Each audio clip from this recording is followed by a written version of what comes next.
just to make sure that your arm is down underneath. I've got my finger on the spine of the scapula.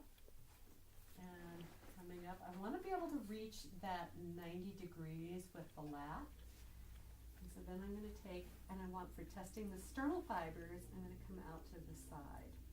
And I want to just go to where that first line of restriction is, which is right there. Now, for her to go further, she's going to want to internally rotate. So I want to keep her rotation pure. As you watch, the elbow and the wrist should both move out at about the same plane of movement. So right there is it for her.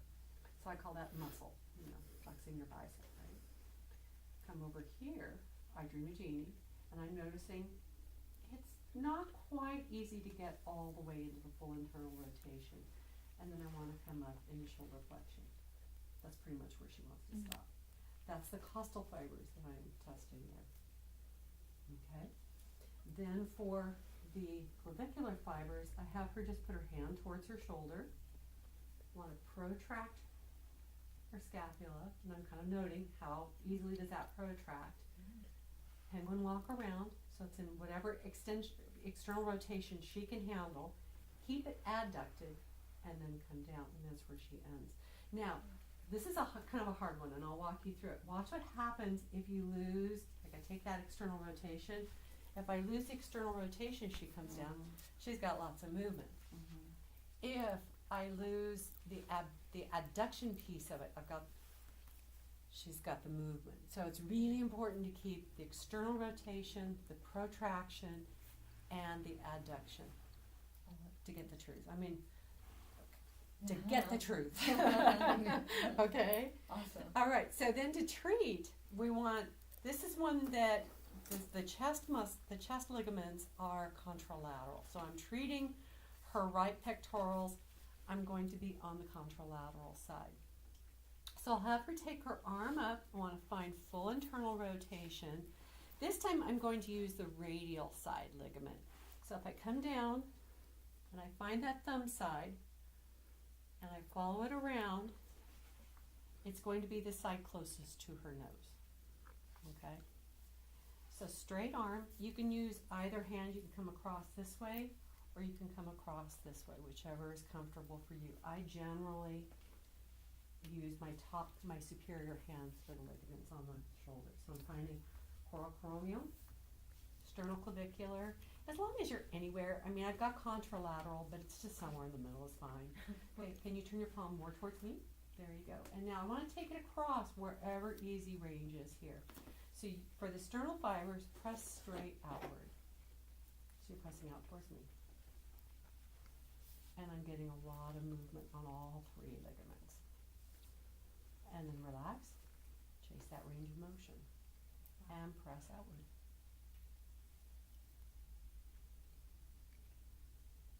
And relax. Now, for the costal fibers, I'm going to have her press out and up. So it's the opposite direction. So press outward, and then slightly upward. And relax. And again, outward, and slightly upward.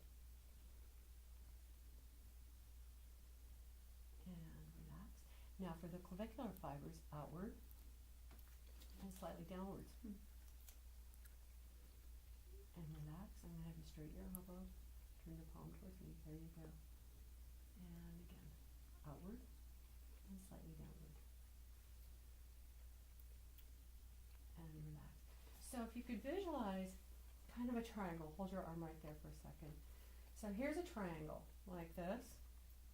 For the costal fibers, or for the sternal fibers, you're going to come straight through the center of the triangle.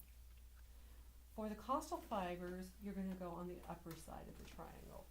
For the clavicular fibers, you're going to go down the triangle. It's the opposite of the fibers that you're trying to approach, okay?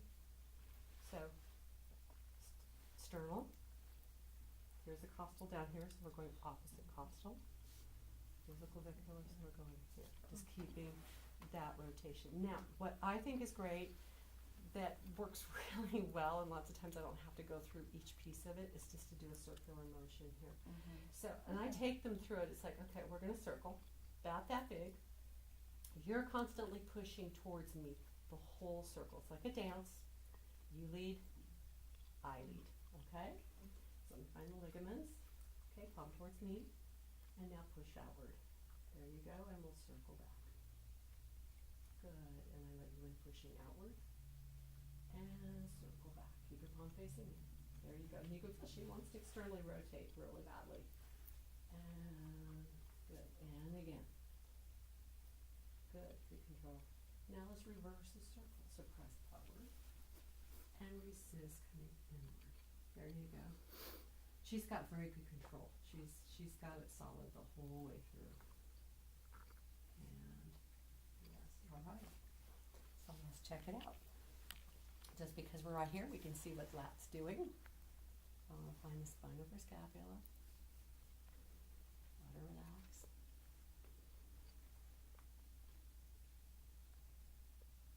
Right about there. So I'm trying to remember where she was before. She was at 90, wasn't she? Very much so, yeah. Yeah. Right there. Cool. That's a big awesome. change. Now let's see about this So one. good. That one didn't Wow. first. Yeah. So what else, thinking of muscles, might restrict her that's not functioning very well from going up here? Subscap. No, I'm thinking serratus. Serratus and ass. Serratus, yeah. Serratus, which connects fascially into obliques, could be either one. Okay. Now, coming into the clavicular. And the reason I'm also thinking serratus is because she doesn't have good movement, you know, so serratus, which connects into obliques, which also, you know, the other side of the coin connects into the rhomboids. So she doesn't have a lot of movement this way, which is telling me that something else is probably caused. But we'll see what we get here. But we still got a pretty good change. Very Yeah. good. Yeah. Yeah. Looks great. All right. That's awesome. Okay.